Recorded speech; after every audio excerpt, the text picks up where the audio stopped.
Ideas flow, but never last. Today we're talking about the body's secrets, breaking the box, the guilt trap, healing with sound, and the power of the question. Rambling on, no straight lines. Welcome to my busy mind. Hello and welcome to Ramblings of a Busy Mind. We're recording number 34 today. And it's getting along. My guest today is Steph Jones, and she is a certified mindfulness life coach. Tell me about that. Yes. First of all, so grateful to be on. So during the pandemic, there was just a lot going on. I had been practicing as a marriage and family therapist, right? And during the pandemic, it was just like, as you know, so many emotions, so many things happening, so much change, so many moving parts. Like it was just a lot going on. And I felt myself losing it. Like, and that's the only way I can put it. I felt myself losing it. And I really needed a resource, an outlet. And like, it wasn't, I don't believe in coincidences. So I know it wasn't a coincidence. I know it was divine timing that I stumbled upon mindfulness life coach certification. I don't know how I found it. I can't even tell you how I found it. I can't tell you how it found me. It was just meant to be. And I went through the program and it was beautiful. It was a wonderful program. And then I was like, oh, I can actually help other people with this because it helped me to remain calm, to meditate, to breathe, and to really find a sense of stability in the midst of chaos. So that's how I started that journey. And I made it my life mission to let other people know that there is another path. There is another road to take. Like, it's not just one way. There's another road. There's a fork in the road, and we have the choice to go the path of peace. Not that false peace, but that real, like in the middle of whatever, I can breathe, I can meditate, I can just remain calm. So that's long story short. That's how that came about. So what is mostly your clientele? Because you come from a family coach or family background, counselor background. Yeah. What is your main clientele? Has that shifted over also to be mostly family orientated, or is there a different group of clientele that you have now? Yeah, the clientele kind of remained the same. So I was born and raised in the church, right? Ordained to preach on the praise and worship team, singing, all that. Like, oh man. So my clientele, I decided to have it be those in the church who I felt needed it the most. I believe that a lot of churches reject therapy and things that, seem kind of like taboo or like otherworldly, but it's a resource that we need. Yeah. It's a resource that we need.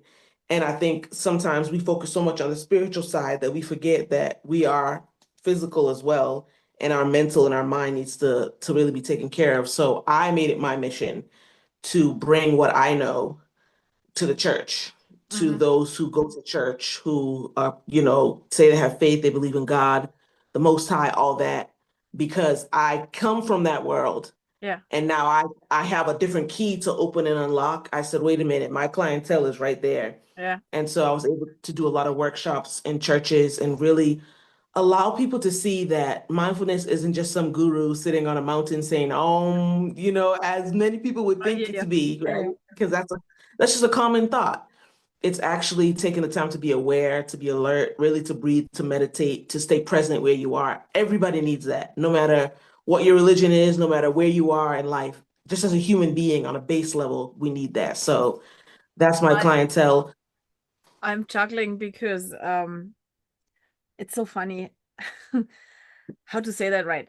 No offense, first of all. I'm not baptized, and I struggled for the longest time with my spirituality because of a religion teacher in grade 4. Sure. So I don't believe in church as I knew it growing up in Germany. Yes. It was like Baptist they call it evangelisch and Katholisch, so Catholics and Baptist basically. Yeah. Because there was lots of controversy going on with that. And still to this day. I believe in spirituality and I believe in community. If you don't stick the label church on it, I'm perfectly fine with it. if you put church on it, then I kind of taking a step back and look at it first, right? It's not that I fault anybody for their beliefs, because that's absolutely theirs, and each to their own. That's perfectly fine. But I find it interesting that you say the mindfulness, bringing the mindfulness in the embodiment, the body back into the spirituality and mind, because that's the work we do right now, no matter if it's church or not. But I've never seen it put in place in regards to church. That's why I was chuckling, because yes, you are right. I had a experience here in our town that I was not allowed to use church rooms for meditation because I'm using Tibetan singing bowls. Like, I do sound meditation, and I was called, no, they don't want me because they don't believe in what I preach with my singing bowls. I'm like, I'm not even using words. Sure. Right. To discuss that with them, if they're building up such a block already and no openness to experience, and then say, okay, no, that was nothing for us, we can let it go. Because that's what where I came to, is trying to be judgmental free, or free of judgment, and free of those barriers that you build up. And that's that my barrier, the word church is a barrier for me. And that's why I take a step back and I look at it, and I can say, okay, it's community, it's religion, that's fine, that's absolutely okay. And I know, just talking to you, I know that mine comes from the way that church is in Germany, which is, it owns, or the part where I came from, Catholic Church owned most of the land. Catholic Church, church for centuries ruled the land and was the governing body, basically, right? Even so, we had a king and whatever, but it was the church that had the ownership. Yeah, and I mean, in a lot of ways, that's how it still is, when we're talking about not just colonization, not just of communities or cultures or different sects of people. We're talking about the colonization, religious colonization, where Catholicism spread all over the world. I mean, in a bloody bath, right? Of like, in the name of God, we're going to slash you down and we're going to build ourselves up. And in a lot of ways, a lot of people have what I call church hurt. I have transitioned, because I've been in the church since I was born. I have transitioned into church disappointment. It's not bashing the church. It's just sometimes being disappointed in the institution of the church, because it is so far from what it's supposed to be. When you mention the community and those religious practices, okay, you're doing things in a repeated way, but sometimes we're so far from that, and sometimes we're just not on the right course that I feel church was for. So for me, I had to leave the church to find God. For me, like, in all seriousness, like, I had to leave the institution to actually find out who he is, who he was, because I've been told who he was. I've been made to believe this, and required and asked to follow a certain route that, well, I'm not saying it wasn't my path. I'm just saying I didn't get the full picture. We're spoon fed, or we're encouraged just to hear the pastor. That's great. That's wonderful. But we need to do our own self-discovery, because it really is about having that personal spiritual. It's spiritual. It really is. And if we don't take that and make it our own, then we're a puppet. And I was tired of being a puppet, so I had to back up out of the institution in general, because I needed to find what my true spirituality is. And that's where I was able to have that freedom. And then, speaking of meditation, it's funny, a lot of churches, a lot of people, who are believers, or say, they're people of faith and things like that, they speak against meditation. But the word, and that's how I was able to really open up the pathway, because the Bible speaks about that we should meditate day and night. Like, you want to talk about meditation, it says those things. But this is what I had to do, Natascha. I had to attack people with the scriptures that they love so much. And I have to use the word attack, right? Because when you're in those religious places, your mind really isn't a steel trap. You've been taught one way for years. You're indoctrinated. We have to call it what it is. You're indoctrinated, you're told this thing, you're fed this thing, you consume it, you eat it day and night, over and over and over again. And everyone around you is an echo chamber. You hear the same thing over and over again. I said, that's fine. you want to talk about meditation? I'll give you scriptures that say we should meditate. And people are like, oh, oh yeah. We're instructed to meditate day and night. That's what we're told. You mean you don't want to do that? Now you're picking and choosing what you want to listen to. So that's how I was able to really infiltrate. I See, know the word, I know the that's scripture. that's You your know what I mean? advantage of knowing the scripture. I didn't grow up like I Yeah. grew up in school we had religion because we had to choose what we took. Yes. But and I had some wicked religion teachers of all like Protestant, Catholic. Uh, Yep. then we had one that was non-denominated, which was ethics. But they were all like I was able to choose the ones that I liked and that were Yeah. actually wicked good in creating moral and ethic rules and principles, setting principles in there and building Hmm. foundations.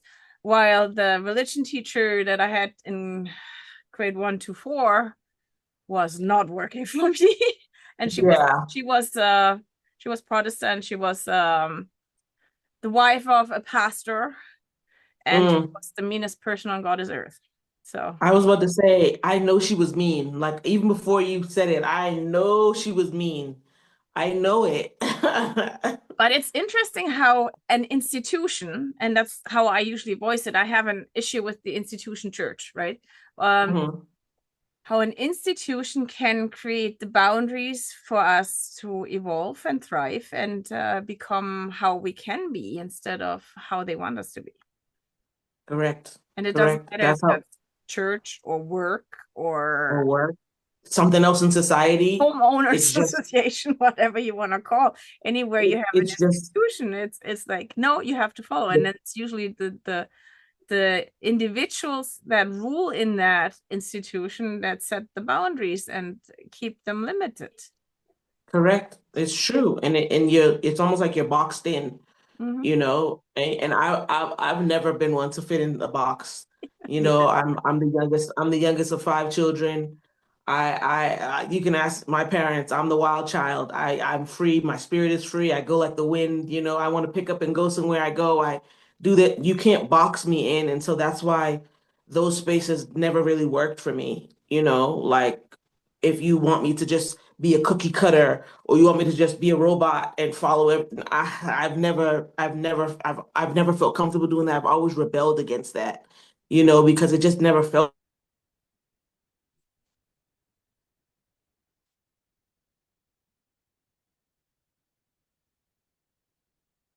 No, don't.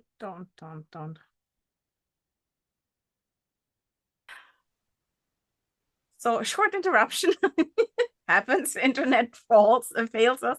So we were Yes. talking about being put in a box by institutions and how institutions make you think like they want you to and keep you in that box in order to for them to function the way they want to and not you and not let you thrive. Yeah.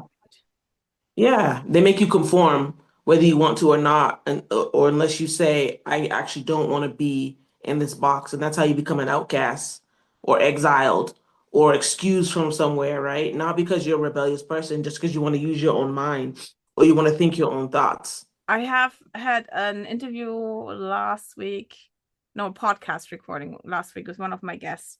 And she said that they went to a new church, and the first thing they were saying in canon, also basically all together as a group, God first, uh, everyone else second, me last. It's just I had to step out of there. I cannot teach my kids to put themselves last, right? Yeah, I mean, and that's scary. You know, you see a lot of different cults and different groups, and you make people repeat certain things, and it's just like we weren't created to all have groupthink. Even inside the church or any institution, our beauty is how different we all are, right? We all bring our own experiences, we all bring our own thoughts, we all bring what we've gone through, we all bring that, right? And then you use that to add to the community.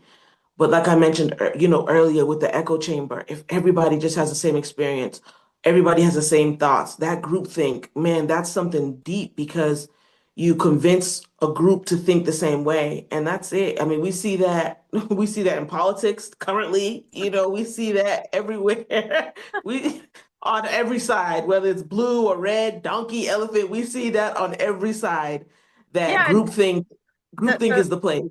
the thing is we need diversity in order to grow. We need contrast, we need Yes. discussion, we need exchange. Otherwise, Yes. there's no instigation for growth. There's all just stagnation, and you're basically condensing whatever's there, but it's not going anywhere. There's nowhere for it to go. And then I think that's the goal too. I mean, because if you're trying to make someone a puppet, you don't want them to grow. You don't want them to evolve. You don't want them to reach the next level, the highest form of themselves or the best versions of themselves. You want them to stay right where they are because they're easy to control in that way. They're easy to manipulate. They're easy to, they'll do your bidding. And so we have to look at that. Those in power, those in control, even in our society, look at what's being put out in social media and our youth and what they're being shown and taught. It's like it's all a goal to just say, I want you to be controllable, be pliable. And there's nothing wrong with being pliable, but don't try to control someone in that way. Like Mm, I want to still have my own thoughts. I want to still be able to make my own choices and decisions mhm. without a heavy influence of propaganda or anything like that. So it's interesting to see that in every form of society, like every place that can be, when you look at it, you're like, actually, I want to step out of that and I don't want to be included in the puppet show. Yeah. Yeah, it's wicked, like and also I had somebody say, and it was very interesting aha moment. We were talking about it, and we only grow out of controversy and Yeah. trauma. Yeah. Anytime you have to face controversy, and anytime you're challenged and put in a place where you have to change direction, that's when you grow. It's If that true. doesn't happen, you're not doing anything. Because you're complacent, basically. You're sitting there, and you're just floating around, and nothing else happens. Yeah, there's no space for anything else to happen. And that leads me to a thought that I was having. I've been having it probably for the last year or so. When we think of entitlement or people just being handed things, right? Like nepotism, or that creates fragility. If you're given everything, if you are handed everything, if you don't have to work for anything, I'm thinking of people who met like you. I'm not just talking about like on the corporate ladder, but just in life. Like if you've had to fight, if you've had to push, if you've had to knock down doors, like your muscles build up. You know what I mean? Like if it's not your physical muscles, and it's like, okay, your mental muscles are building up. Like I've had to push through doors, I've had to climb, I've had to really make sure that I'm getting where I need to go. But if everything is handed to me, then there's a fragility that is there. That there's a weakness that's there because I never had to exercise those mental muscles. And we see that in how people behave in the workplace, how people behave in the grocery store, how people behave in general. There's a level of fragility that is there because they were handed everything. And so they can't fathom someone not doing their bidding or them not being handed something. Like when you actually have to work, I'm thinking of like, okay, these movies like Richie Rich and, Yeah. all these things, like, like handed everything. And then you're put in a position in a place where you have to now say, man, I have to use these mental muscles that I never built up, and my parents never made me build up, and my siblings and my family members never made me build up. I don't have it. And so you crack and you break and you go off the deep end. So yeah, like when you go through challenges, your muscles build, your mental muscles build. We need that. When you go through trauma and you climb out of that dark pit and you push through that door, you hop over that hurdle that's in your way, or you slide out of the way of the boulder that's coming, sent to knock you down. Your mental muscles are built so beautifully. And if we don't have those experiences, then we find ourselves not able to really make it. We need to be very mentally strong, especially as society progresses forward. There's a lot of things going on, a lot of things happening with the economy, just in general, right? A lot of things are happening, and we can tell who has the mental muscle by how they're behaving in Mm, society. mm. It's evident. It's like a spotlight is on people, and you could just see it very clearly. on the other hand, you can learn to cope. That's the next thing. So that's where your mindfulness teachings come in, or me with my Yes. self work, and awareness work. And that was another point that I had, like, you used the word mindfulness, and words can be, if we don't explain what we mean with words, it can be very confusing to talk. Yeah. Because when you use mindfulness, in my description, mindfulness is not deep enough, because I can be mindful Hmm. of something and not act on it. While if I'm aware Yeah. of something, I cannot walk past it unless I make a conscious decision, right? Yeah. And Yeah. then, but when you described what you meant with mindfulness, it's the same, it's a similar system that I use for awareness. And that's where it then becomes interesting and important to start the conversation and have the communication, of why and how, and maybe there is a different connotation to saying that word, but meaning a little bit more, a little bit less than the other person, right? So Yeah. what do you do for your mindfulness? Like what exercises or what practices do you use?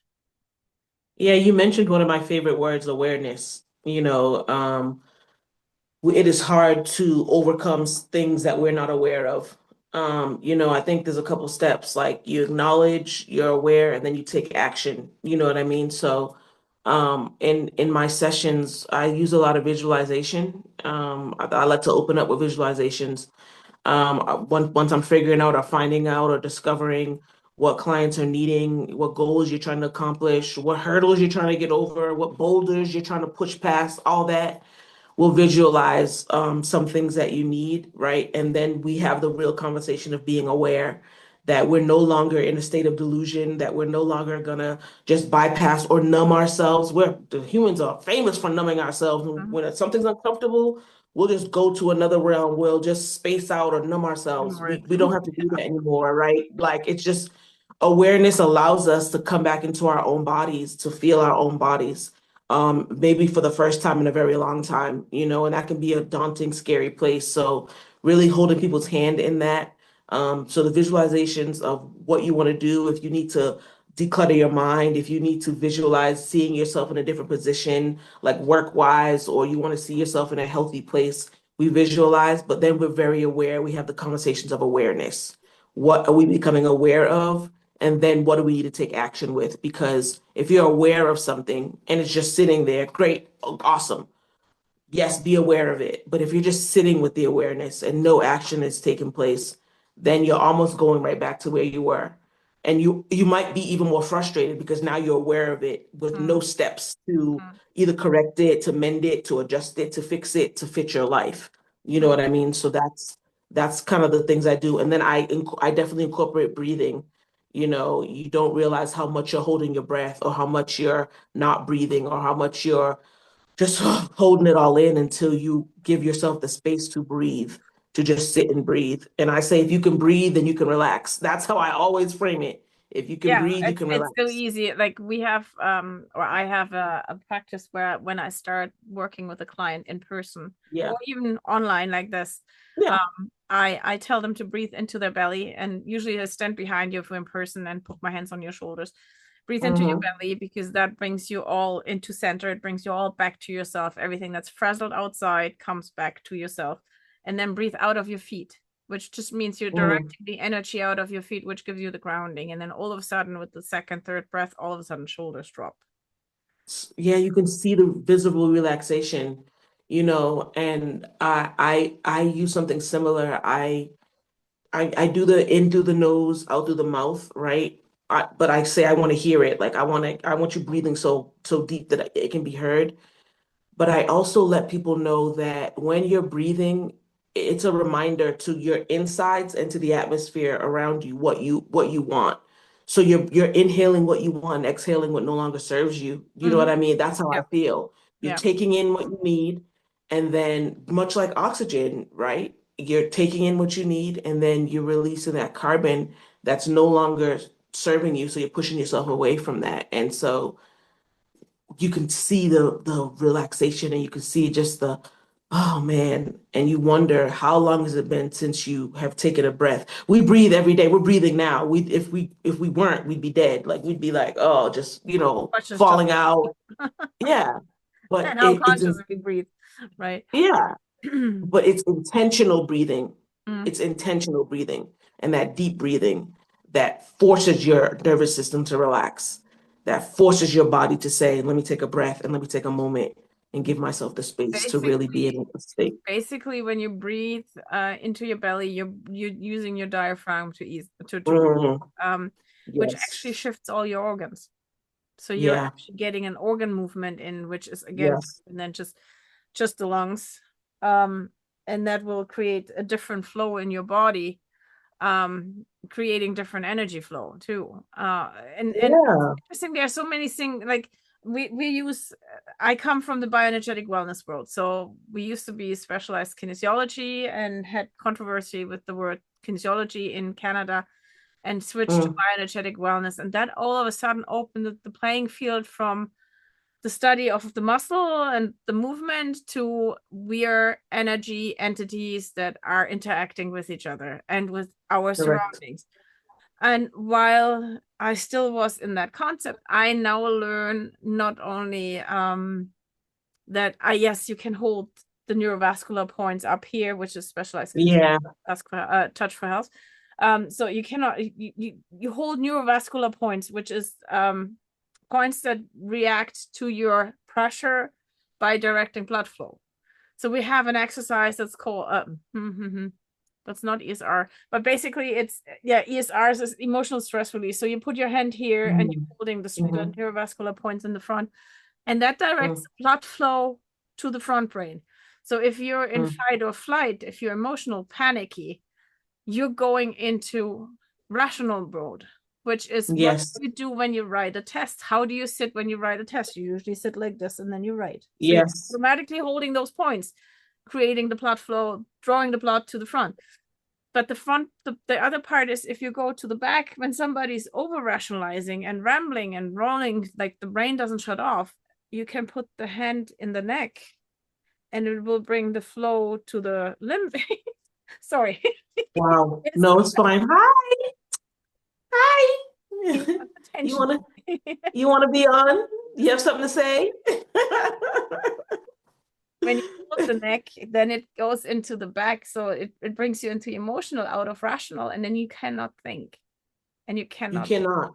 It's impossible. It's And impossible. and And that's so interesting when you then put it together. That's energy points. Go down. That's energy points that, but they have a direct physical action that yeah. then brings you out of the mental state. So you're connecting Hmm. physical with mental and energy at the same time. And you have Yeah, it's a perfect wonderful blend. interaction that will release in minutes, right? It, it's really how we should be operating. I had started looking into somatic symptoms, especially dealing with those who oppress their emotions and suppress their emotions and how it comes out. I know in the African American community, I mean, we have high blood pressure, diabetes, and while that can be attributed to the food that we eat, right? A lot of it is because we do not communicate what's going on with us. So all of that energy, that's where I'm going with this, making that connection. All of that energy, all of that is stored in our body, and energy, I feel, is that ever moving force. It cannot be contained. It has to go somewhere. Mm. And it's if you're not processing it out mentally, right? If you're not speaking to a coach, if you're not speaking to a therapist, if you don't have a support team, right? If you are not allowed to get it out, oh, it's gonna find an outlet. It might be in that knee or the back pain or the shoulder pain, right? Or your Absolutely. neck's hurting, Yeah. or that headache that won't ever go away, Yeah. or the foot pain, the neuropathy, all of that, Yeah. when you make that connection between that emotional mental world and that physical realm, they're not separate, they're No, together, and they're absolutely. intertwined, they're linked. And if we're not watching both of those, if we're not watching the levels on both of those, and it's like, oh, we're gonna feel that little pain, Well, my yeah, elbow, my arm. if you take in consideration that the body stores every single experience that you have. Everything. everything. It stores, and it's usually only resolved here. That's what therapists do for the most part. It's Yeah. Yes. mostly mentally. Even so, when it's Yes. emotion, it's not resolved out of the body tissue. No, it's not. And your It's body, not. if you have any upcoming or any recurring patterns of pain or thought process, like anger, in any Yep. emotional recurring situations, then check in your body where it shows up, right? For sure. And we're even talking about cancer. We're talking about these deep, ailments and diseases that are stored, that bitterness, heart issues that really have the matter of the heart. If we're talking about unforgiveness and Yeah. vengeance and envy, that it's all stored right here in your heart. And so, you have all these things going on and you're storing all this stuff, and your body is like, this has to come out somewhere. So it has to turn into something. It's like when you consume food, the food, it turns into fuel and nutrients, and then some goes to waste, some goes to the liver, some goes here. It's the same way. You consume that, you're eating that, and it has to churn and turn into something. And usually it's not very nutritious for our mental bodies, which turns into our physical bodies. And And we see ourselves sick. we don't go out and yell, and we don't go and smack No, fist in the pillow. I'm not recommending smacking the wall because that doesn't help. no. It's more pain. But it any form of release, tears. How often are we Oh told gosh, not the cry? best.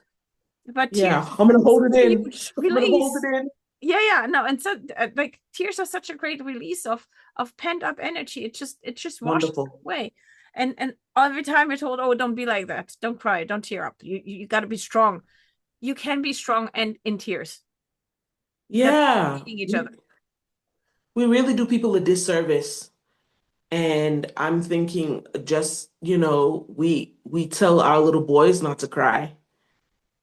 Don't cry, don't show any emotions. And I think it always kind of makes me chuckle because when you get older and, a woman who wants to be with a man, it's a man who's now not emotionally ready because they were told from young. If anyone who wants to get in a relationship with a man, that man was told from young not to cry. Be a man, be strong, man up, hit your chest. And then we're saying, but now switch gear. Yeah, like, but now switch gears and be the emotionally responsive, emotionally intelligent person. It doesn't work like that.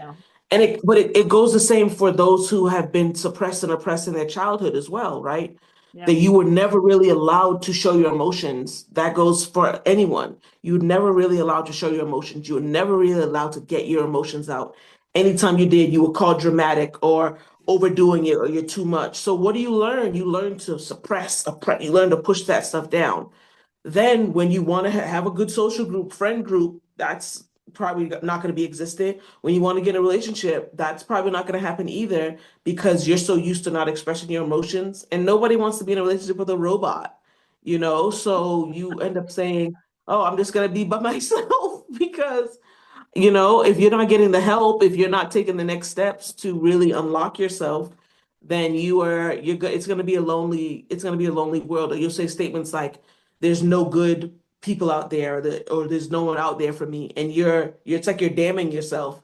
You're like you're putting You're that on putting you. yourself in the box, and you're not like, yeah, I know. I've been there. I've done that. Same, same. And it's hard to break out of a box that you created. I think it's easier to break out of a box that someone else created, but the box that I created, It's that I have made normalized in my mind, oh, it's almost impossible to break out of. Almost impossible. yeah. Yeah, no, it's and I think that's where a lot of the okay, now my cats are going crazy. Of It's a course. pet day, Yes, supposedly. absolutely. Um, the interesting part is that's where I think lots of the overwhelm comes these days, that we're not Yes, ready and not really shown how to deal with our emotions, how to regulate, correct. how to release whatever's pent up in any form, or like how often do we have anger and whatever, or frustration at work, and what do? We go home and sit on the couch, Correct. go for a walk, Yes. kill the Talk cat. it out. Yeah, I know. Chase. Chase your pets. I these days when I get home and I had a busy day, I usually, because the dog needs to get out, so we play ball outside and we rough it and whatever. Perfect. And it's just giving me a different feel of my body. It's giving maybe 15 minutes of exercise. Yep. That's not going home, sit couch and be done. That's right. That's right. Because that's what we do. We get on Netflix, we'll get on Hulu, we'll get on whatever. Dumb scrolling. And then Doom scrolling. Doom oh scrolling is what they gosh, the call it. doom scroll. Ooh, but it is the dumb scroll, it is because it's like you're Why just am I sitting mindlessly here? Why going. am I sitting here? It's Yeah. an hour is gone and I watched nothing but stupid shorts.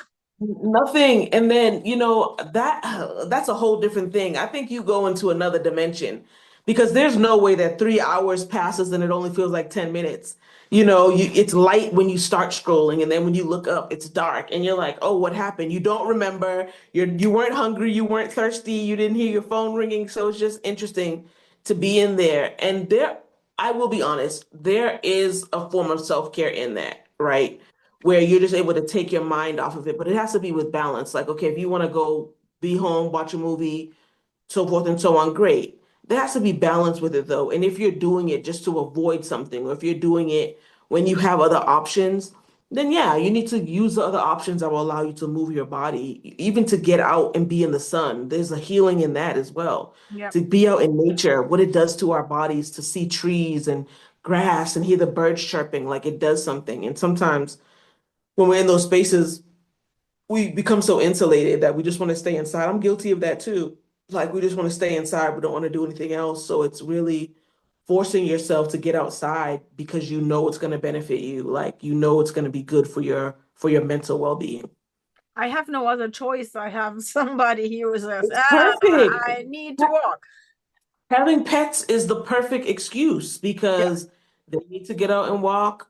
You'll benefit from it. They'll benefit from it. And Everybody if is it's just, yeah. just the 15 or 30 minutes, like I do when I'm not feeling well, I do 15 minutes multiple times a day where I go out with him and throw the balls. Yeah. And it's not really a walk for me, so I don't get many steps in, but I'm outside. You're outside. You're breathing the air. Yes. Yeah, no, that's and I think we all find ourselves in times where we do the doom scrolling just because the brain needs like shut down. It That's just what needs to shut down. it's just shut down. There's no thinking, no feeling, no just stupid. And then look and thinking, yeah, there could have been things that I could have done differently, right? For sure. For sure. Plenty of other things to do. Did you see a lot of burnout in your time as a family counselor? Did I? Yeah, tons of burnout. I have to keep referencing the pandemic, right? Mm-hmm. Because that accelerated and it revealed a lot of issues going on, especially for those in the mental health world, like mental health advocates. I'm talking about social workers, I mean, therapists, life coaches, whoever. If you're offering people that mental wealth space, we found ourselves so overloaded. But even before that, burnout was beginning. When you strike that match and you put it like, and it starts to burn, and then it starts to get closer and closer to your fingers, like, that burn, you can feel the burn before you actually feel the burn, like you can feel the heat of it. I was beginning to feel the heat of it because there is so much paperwork to do as a therapist, so much red tape, so many hoops to jump through that you almost say, oh my gosh, I have to take on clients, right? Because I have to make money. But oh man, more clients means more paperwork. And so that begins to really weigh on you. In addition to thinking about what you just were in a session with someone about. You never forget that. You take that home. You can try to compartmentalize it and put it aside. You never forget about it. It's always with you. And so even if you're doing self-care, even if you're on vacation, even if you're with your family, you're always usually thinking about something that your client said. And depending on the severity of what they said, are they going to be okay? Are they going to make it? Are they going to Mm. still be here for their next session? Or am I going to get a call Mm. saying this? You know, you just start thinking of these things as just a reality. So that does cause burnout if it's not properly handled. But burnout was accelerated in the pandemic because so many people decided that they needed mental help. And we're happy about that. Like it was great. Would it have been better if it was done in smaller, increments? For sure. But the overwhelming amount of people who were signing up and putting their names on lists and requesting for appointments, and our wait lists were like 6 months long to a year. Mm. Like it was an overload and it was a complete burnout. And so, yes, I was feeling the burnout, which is why I started making the shift towards life coaching. I'll be a therapist for the rest of my life. I can go and sit somewhere and people watch and start assessing, just in my own way. I can look at body language and how people interact and all that, right? But I wanted to make the shift to life coaching because I felt the burnout and I didn't think it was fair to clients to continue on. And I know I was burning out. Now, I don't think that's right. I don't think that's ethical for me. The point is that you are a carer and you're gonna Yeah, be a carer because your base nature is one. Otherwise, you don't end up in a therapist position. correct.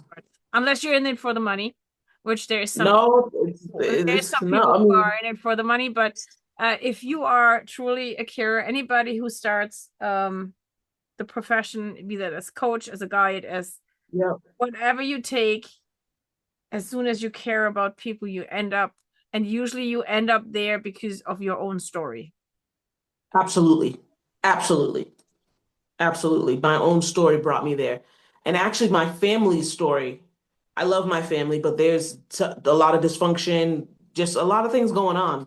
Mm. And it put me into marriage and family therapy because I had to understand the systems. I had to understand what was going on. I needed to see what was happening. Like I was like, wait, what's going on? Like, so yes, I was pushed into the profession, but I believe I was in the profession even before I got certified, even before I went to school for it. I was Yeah. always someone's life coach. Yeah. I was always someone's therapist. No matter where I was, no matter what I was doing, somebody was needing a listening ear and needing someone to just know that they hear them. So Yeah. that's it becomes your lifestyle, and you recognize that long before you get certified, long before you have the degree, long before you go through the program or anything. Yeah, absolutely. My father almost called me addicted to harmony. That would meant I had to cut I everybody out. love that. I love that so much. And yeah, I'm not a friend of arguments, but I like controversy because again it Yeah. brings different perspective, to the point that one of my colleagues on the board um of Can Be Well, the Canadian Association of Bioenergetic Wellness, handed me a two hairbands, one with horns and one with a halo, and I used to wear them both at the same time because Yeah. that's what I am. Yeah. I sparked the question, what about the other? Yeah. Like, Yeah. and again, it's just for me, it's so normal. I have no problem brain. Mine is always solution orientated. So you come up with, oh, Hmm. this and this is happening, and I go like, oh, you might want to try, and what about this and blah blah blah. Yep. Yep. And I've been like that all my life. Yeah. Still, I had the times in burnout where my brain would go like in circles and I couldn't find my solution, right? Yes. Uh, but since the adrenals came back to normal, like you come up with something and I come up with something else. Absolutely. Yeah. And I think that's the beauty of it. What I have noticed though, that those who are in the victim mindset or stuck in that loop, they don't like solution focused people. It's offensive. It becomes offensive, Depending on because how you voice it. If you say you have depend to and this is your way, it doesn't work. That never worked for me either. Like if you told me I had to be a certain way, or meditation yeah, wise I have to go to the red door and open the red door and go through, I cannot even find the red. I'll I'll reject it immediately. Yeah, so Immediately reject it. the way that I work is I ask questions. So I just Yes. questions so they find their own way, and questions can be formulated to change perspective, which is very interesting when it starts happening, because then you see in them and their answers how they start coming out of that loop that they're in. I have a friend who is a close friend of mine who is borderline, and when he gets into an episode, you can see that when he's talking in circles. Basically, he's constantly rambling. And then you start asking questions, and all of a sudden these circles become wider and longer, and all of a sudden he's out of it, because just you ask questions and give him different feedback, without giving a feedback that he has to take, but different options, different ways out of that circle into a different path. And I find with my clients, even with the PTSD clients, when you combine that with sound, it's so profound, because they have the sonosomatic experience. So I put singing bowls on you and underneath you, so you're basically in sound, but at the same time you feel the sound on you. And then we talk about whatever patterns they find, or whatever they want to talk about. It's theirs. That's one of the things. If you want to sleep, you can sleep. Yeah, because there's healing in that as well, and it's just a reality. My dog just bumped his head. Oh, it's so funny today. I don't know what. He needs to sleep. That's the interesting part is that then all of a sudden you see that shift happening in them when they start coming out of that. You can tell immediately. Cycle of like it's really a cycle of doom. And one of my clients talked to her therapist because she was asked what's going on, how you are so different, and she said, I don't know, all we do is talk and sound, and I feel so much more balanced and calm. Yeah, because it allows you the space to get out what you need. And man, when we make that connection with sound, it unlocks a whole different space for us, that our bodies are allowed to sit in that. Like our bodies respond so well to sound, to singing bowls, to meditation music, to bells, to gongs, to all that, it's beautiful. And then when you incorporate the questions, that really breaks someone out of that cycle. I always believe that everyone is the expert of their own selves. No matter, you come to an expert, you come to a life coach, you come to a therapist, you come to a guide, absolutely. However, you are the expert of your own life, and we can't tell you anything. No. We'll help you uncover, we'll help you stir up. I see myself with a long wooden spoon. We're stirring up some things, getting some of that sediment up from the bottom, things that we've just allowed to kind of sit. But we can't tell you anything. You know what you need. We're just here to help you discover it. And those questions are beautiful. And then even in those moments of just no talking with the sound, there's so many things that happen in your mind. And I feel like it's like when a high note breaks a piece of glass. I feel like it's that sound breaks something, and then you're allowed to be free, and something opens, and you're like, oh, I needed that release. Not from talking is great and questions are great, but when you have just that sound, it hits you on a different frequency, and you're able to just operate in that frequency. When I discovered Klang massage or sound massage, for me, it was the first time that I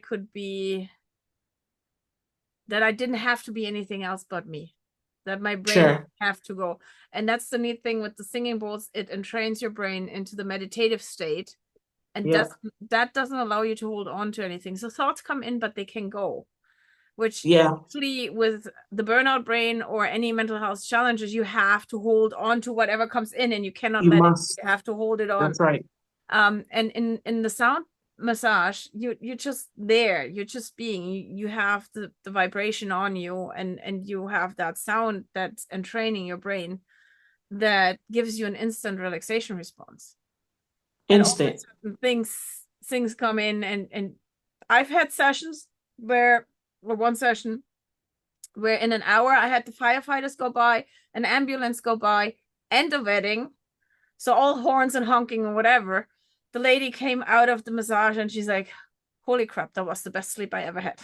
Like, yeah, you don't know what else happened. You don't even hear it. So you don't even hear it. Yeah, no, you can see physically, you can see that they hear it because the body tightens up for a second, and then it goes back into relaxation, and the brain doesn't register it. The brain says, oh, it doesn't matter, right?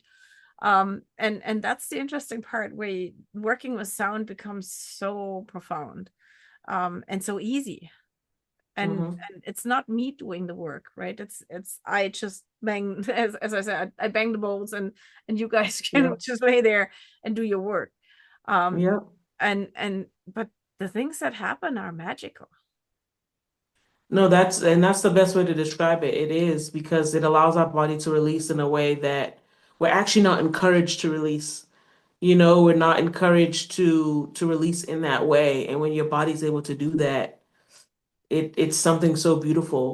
And even when you were just talking about, the ambulance, the fire truck, and the weddings and stuff going by, and man, it's like, okay, you register it, but it doesn't matter. That's the life lesson, that you register this stuff, but it's not enough to knock you off your course. And that's the thing. Things are gonna happen, things are gonna occur. Oh my gosh, just in life in general, right?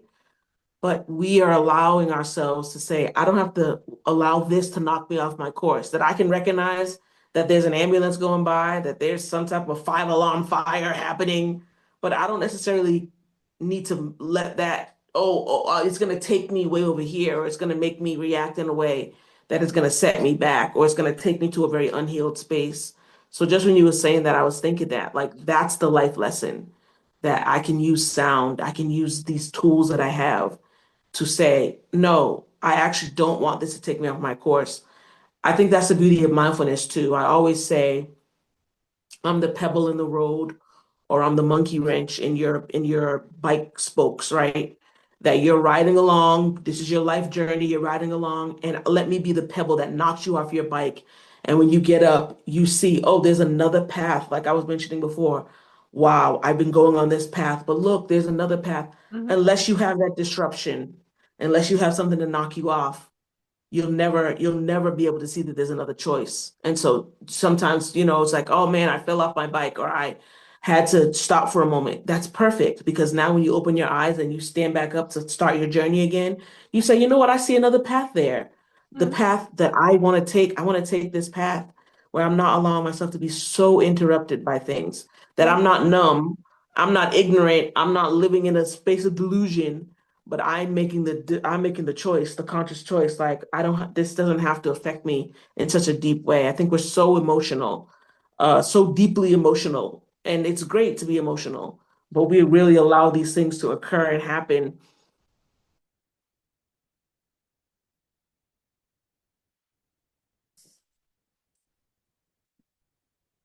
And there it happened again.